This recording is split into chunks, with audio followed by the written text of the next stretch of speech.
Those Moons Moonlight series, our second part of our show featuring Cynthia Boener. We'll share some beautiful music with us with the harp. John Bahler is going to be right there with her. I'm Ryan Meir. Off we go into the moonlight.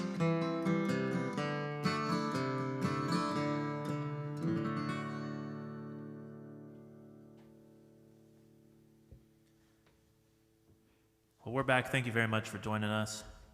We've got another episode here with Cynthia Boener. Very much enjoyed the first half hour. Thank you. So I hope you guys did. I imagine that's why you came back. I introduced you last time as well as music being a part of every aspect of your life, it seems. Pretty much, yeah. And I did want to ask you a little bit about your experience, because you have quite a breadth of performing experience. So what are some of the things that you've done?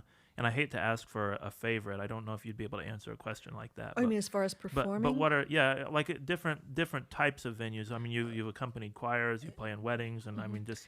Yeah, I think my strength, seriously, is I love to accompany people. I love to make someone look good, to be a part of that. I did a lot of accompanying ISMA students at solo and ensemble contest, and I felt very strongly that my job was to, help them, make them look good. My favorite, I shouldn't say favorite, but I love being in a circle setting. I think the harp lends itself well to being in a intimate group. I don't consider myself a stage performer. I'm too inhibited. I'm too shy, I guess, for that. But I love being able to connect with someone who's close. I like talking with the audience, talking about the music that I'm playing, seeing their reactions, right up. I've played for farmers markets, and I love doing that as well. This is going to sound maybe terrible, but it's a very good way to get public playing exposure in a very low-risk environment. Yeah, you right. know? And so I did that quite a lot a couple summers ago, and it was just a wonderful experience. And you get a lot of friendships and connections that way, too. So that's probably my biggest, my favorites, being able to have a place where you can connect with people. This may sound strange as well, but of course I play in the church. And right now, even with the shutdowns, I'm able to play every week, my harp every week. And but I also play quite frequently for funerals. And for me, that is one of the most touching and honored things that I can do for someone. It's a very meaningful experience to be able to do that for someone. So, yeah. I haven't done funerals extensively, but I've done some. And sometimes, I've performed at nursing homes. I've done a whole lot of that, and I've been invited to perform for funerals for people that listen to my music when I was performing for them. Yeah, I like providing the background. The ambiance is not the right word, but there's certain circumstances that require a certain aura, I suppose you could say, and I don't know if enjoy is the right word either, but I feel honored to be able to do that. It's definitely a sacred thing to be a part of. It is, And I mean, just like in terms of, it's hard to say that a funeral is an important part of someone's life, but it is. Yeah, it right. is, and especially for the people who are left, and that's where I feel very strongly. You have got this is like their last goodbye, the last. So you want to make it the best you can for them, and like I said, it is an honor to be able to provide that for them. That's I consider it a sacred duty to be able to do that. Right. Yeah. You mentioned songwriting just a little bit in our last episode, and I didn't dig in too deeply into what you're saying because I wanted to be able to spend some time on it.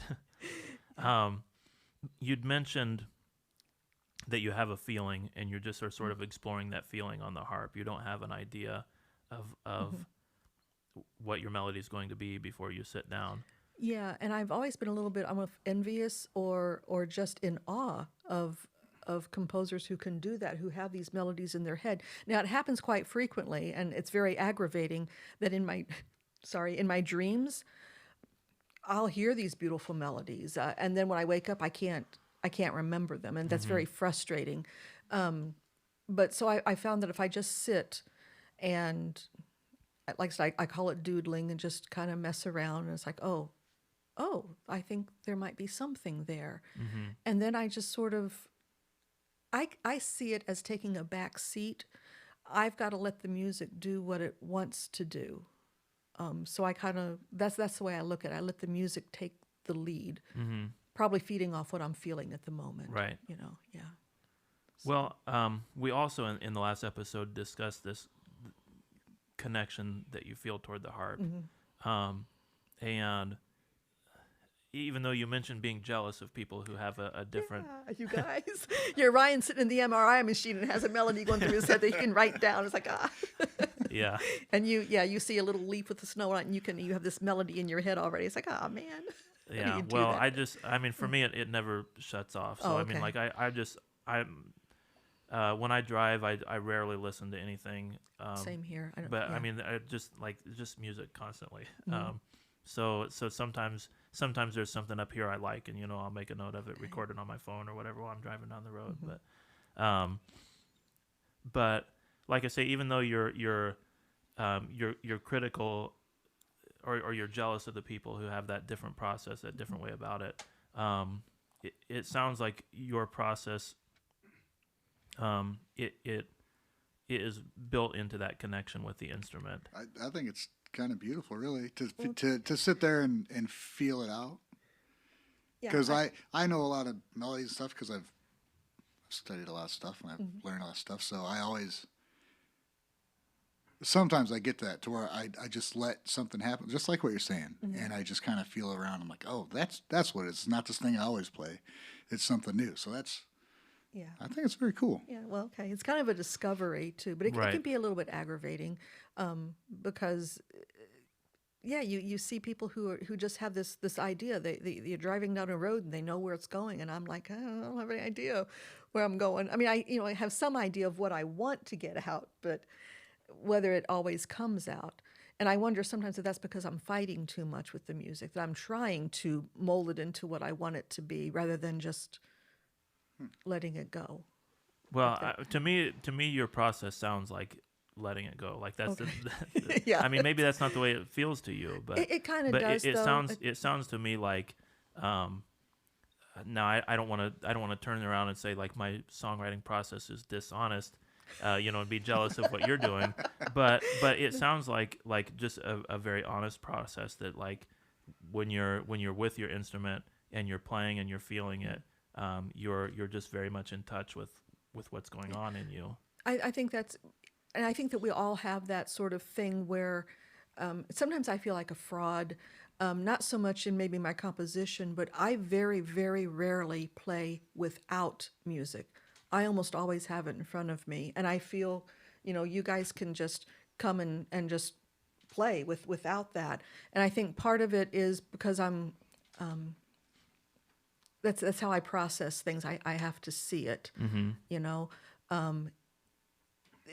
I had an experience about 4 weeks ago, I guess it was. I was improvising during the offertory at church, and for some reason, I was able to remember most of that when I got home. Usually when I improvise something, it's just gone. Yeah. I never have. And so that was kind of a really neat thing for me, that I was able to do that and actually write it down. But still, I can't play it without the music, and sometimes that bothers me. It's like, what's wrong with me that I have to have the music in front of me, Yeah. I have music in front of me. I couldn't play it at all. So Yeah. Yeah. But then I thought, well, there's different types of learners, and I've always been that way. If you tell me how to get to a certain town, I'm going to forget after the third instruction what you said. So the Google Maps is great for me because it's always, so I think it's just the way I learn, maybe. Right. Trying to console myself a little bit. Yeah. Well, it's like you want to have music that's telling you, what to do next. Yeah. And you get this kind of certainty from that. But the process of writing a song is, like throw the map out the window and like. Yeah. I mean, yeah, it's kinda. just interesting that there's that that contrast. Just in a song that you write, there's that contrast. Yeah. Like you're making your own map. That's pretty Yeah, cool. yeah, pretty. I don't know my maps. My sense of direction, you can ask my husband, is not very good. Yeah. He uses word like south and north. It's like, what? So anyway, there you go. Maybe that explains it. But also, I think too, I've been reading music for so long. I am a good sight reader. So seeing music on a page is almost more comfortable for me, than not having it. And also, when you are playing in ISMA contests or whatever, or playing for your recitals for your degree, you have to memorize the music, and they're looking at whatever little note you miss. And so that's very much ingrained in me, looking at the music, making sure you have the notes the way they're supposed to be. Yeah. So, not that I enjoy that part, but Yeah. there it is. Yeah, my tradition is certainly very different than that. Yeah. So, they write down, oh, you missed the third beat in measure 47, but that's Yeah. okay, Right. Yeah. Yeah, it's in bluegrass music it's very improvisational, which I want to get around to improvisation because you dropped that word, and again I it sounds did, like yeah. contrast with what you're saying about wanting to have the music there in front of you. Mm-hmm. But again, in a lot of my music background, it's a badge of honor that you play it different than you have ever played it before. Oh, in I have to keep that in performance. mind. Yeah, and, Yeah. and that's funny because it's only been, and I guess really since I've started playing the harp, that I get really comfortable doing that. I tend to improvise only at church, and usually during the offertory procession, and you never know when it's going to end. Right. So I always have to be ready to have a nice cadence or whatever. And I think a lot of times it's for the moment. Gebrauch music, I guess, is it's for the moment. When the moment is done, the music is done. Yeah. So, yeah. Well, but would you describe your composition process as being improvisational too? Somewhat, I would think, because I don't always know where it's going to go. Mm-hmm. So I would say, yeah, it probably is a little bit.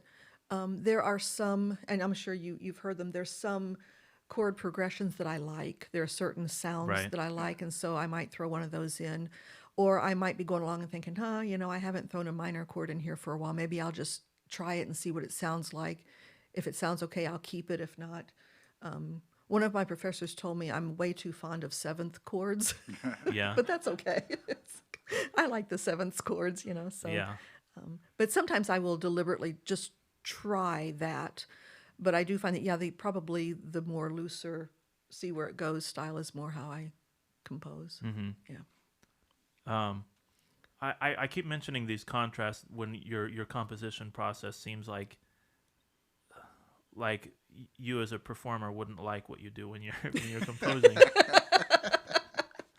Well, I guess you could say that. And I think that actually, though, is kind of a description of me. My first career was pharmacy, okay, which is a very exact science. And I think even all through that, I was fighting the impulse to be creative. You weren't improvising drugs for people. No. I'm just kidding. No. Of course you weren't. Yeah.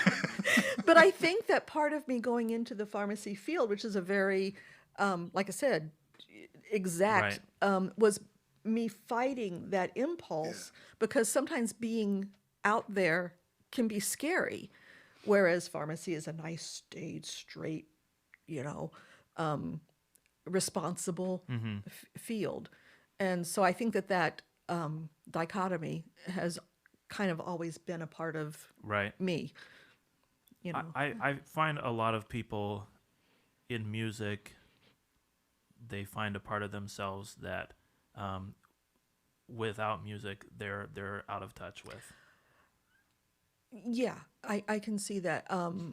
I can feel if I haven't played for even a day, I feel that. It's like, oh, I need to sit down and work this out. Does that sound strange? No. But yeah, it's something that I need. It's like air, or water. Right. Or chocolate. Well, maybe not chocolate, but yes. I go chocolate. Sorry. Yeah. But even that like distinction of the very ordered part of your playing music and the very like expressive, free part of your playing. I mean, I think of those anyways as being like two parts of a person's nature, and you need to be in touch with both of them. Yeah, the yin and the yang. Yeah, I can see that. Yeah, and I think having structure, at least for me anyway, is a very good thing. Yeah. To have some, and like I said, I fight against it sometimes, and yeah, but I think it's necessary. Right. But even the discipline, to sit and practice, I think is, sometimes I fight that too, because you want to play what you want to play, and Right. so. We run the risk. Everything you say, I feel like, oh, now we can go this direction. But that's okay. wonderful. But I need to hear some music too. We're gonna Okay. spend the whole time talking. Well, and you did bring a harp with you. I so- did bring a harp, and so this works as well really well play because the next piece I'm going to play is called Daydreaming, which I used to get in trouble for a lot. Cindy, get your head out of the clouds. No.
You said daydreaming, and you've got a section in the middle there that I'm going to ask you about. I don't know if there are answers to questions like this or not, but this big section. bold. Yeah. Yeah. Yeah. Whenever, this is going to be kind of embarrassing, talk about your daydreams. But, when you daydream, you don't start out just where the daydream, you start out kind of, okay, oh, look at that cloud. Oh, it's a beautiful day. Look at those birds. And all of a sudden your mind starts going places. And then you get to what I would call like the denouement of the daydream. You get to the apex of what you're thinking about. And then someone, your teacher, your kid, your husband, whatever, interrupts you. And it's like, oh, okay, back to reality. Are you laughing at me, Ryan? No, actually, I see myself as Mr. Muir. What? Yeah. Oh, yeah. Yeah. And so you're kind of interrupted. But your daydream, at least mine do, tend to grow. They tend to get bigger and bigger, almost like, maybe not like Walter Mitty, but Yeah. So, yeah. But I think that kind of just happens. That's kind of what I was thinking, And again, the music just kind of went on this one. I hit those octaves when I was, composing it. It's like, oh, that's really, and I got kind of excited. It's like, yeah, And then it's like, but but there comes a point where you can't.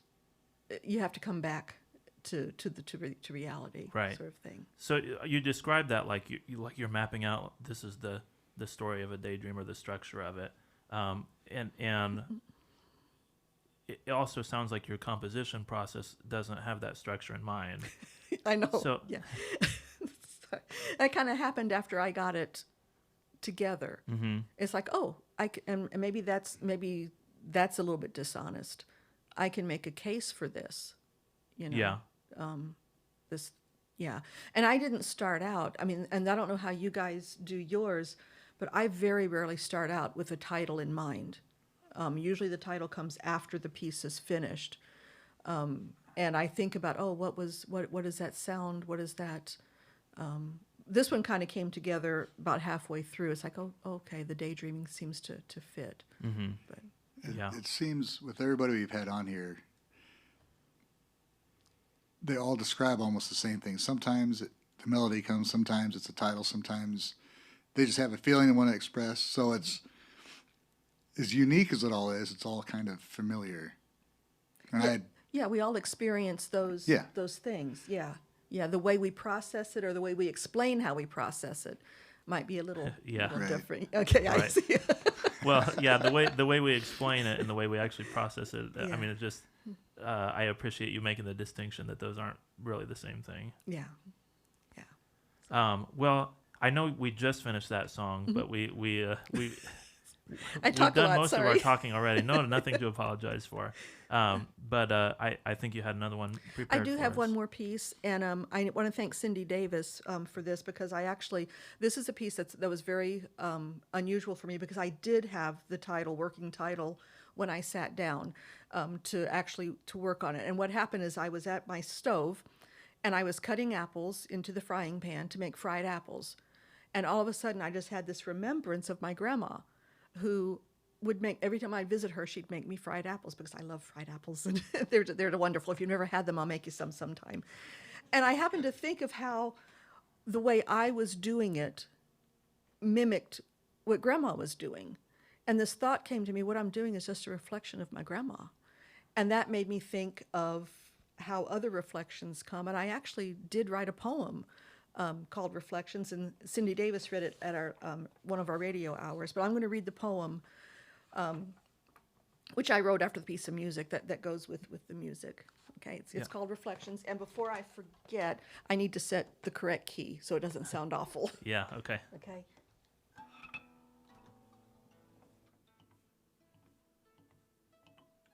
Oops, wrong one. When you're nearsighted, it's really... Okay, this is Reflections.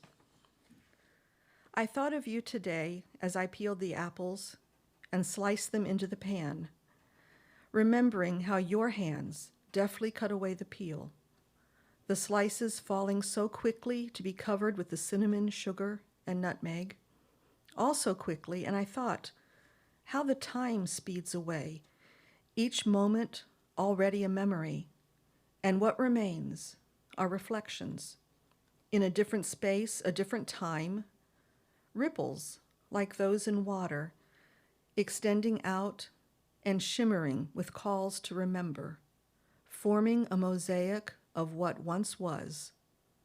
Mere glimpses of the past, yet recalling the moments, the echoes that become new moments, new memories.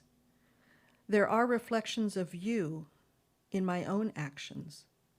And I wonder how the moments that I reflect to others will be remembered, how the slices of my life will be seen and remembered. And it gives me pause. Your actions, my actions, touching others, becoming a part of the path that another walks. And I hope and I pray that our reflections are good and cause no pain or hurt or resentment or anger, that we can reflect kindness and hope and love. I think of you as I peel the apples.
excellent work tonight, Cindy. Thank you very Thank much you, for John. joining us for the music It's and been wonderful. Thank you so much. yes, I've very much enjoyed it. We love you, Cindy. I love you, George. Love this. Love the moon. Become a member. It's a great place.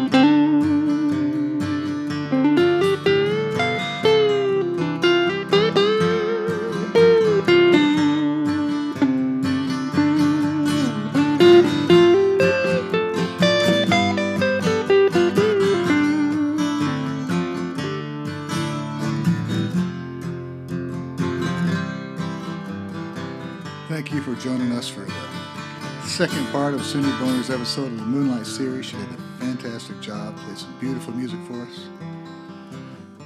Let's mention the people behind the scenes that make this possible. Gibson Foundation, Gibson Insurance, Marshall County Community Foundation, Marshall County Tourism and Encore Performing Arts Center, George Schricker, John Bahler, Howard Gibbs, Matt Bergmoser, Jennifer Reed.